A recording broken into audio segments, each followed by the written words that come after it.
I remember the first time, and it's funny, I don't know if I put 2 and 2 together, but I remember your big viral moment back in 21 when you got signed by the Nationals and you go and surprise your dad at work. I don't know. And then all of a sudden, years later, you're everywhere on my Instagram feed, and all my kids, every time I tell my kids something, they're like, yeah, that's what Coach RAC says. And I'm like, who the hell is Coach RAC?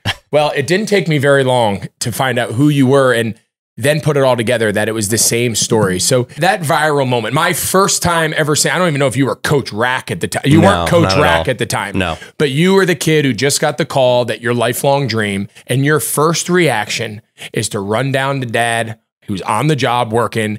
You have a camera following you. I remember watching it, not even knowing anything about you at the time. As a dad, as a son, like, I'm not sure if there's a cooler moment. Talk us through that moment, walking in, having that moment with your dad.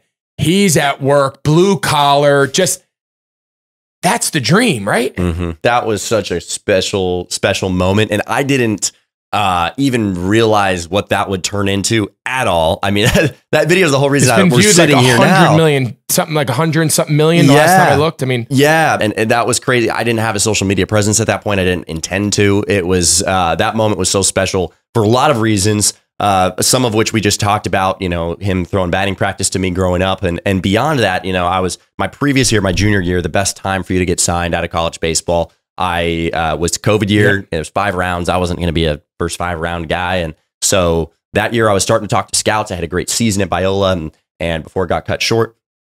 Following season, it's like, okay, I'm a senior now. I'm a position player. I'm at a Division II school. There were a lot of things stacked against me. I didn't really have any conversations with scouts leading up to that. And so I knew it was a very long shot that I was going to get signed with a 20 round draft opposed to a 40 round draft. And so there was a lot of things stacked against me in that scenario that I had talked through with my parents. I'm like, hey guys, like, I really don't think it's going to work out. I don't really know what to do because this is what I've been preparing for. Right. And so that moment, you know, my name wasn't called in the draft, but I got a call right after to be a free agent sign. And so right after getting that phone call, I was like, I know my dad's watching the draft tracker. I know he knows that I didn't get drafted. He definitely doesn't know that I just got signed. So I want to tell him in a special way. And that's where we drove down. I had my mom. I went to Lids. I bought a Nationals hat. I didn't have one. And that's the best part of the story. Yeah. They had 2 Nationals hats left. I bought the last 2 at Lids. And everyone has these visions that like you have a box of every team in the league and the hat. And it's, yeah. You're going to the mall. Yeah. I love that. Yeah. I went to the Tyler Mall in Riverside. And so we pull up and I'm like, all right, mom, like, make sure it's recording at the top, you know. You set it up, make sure.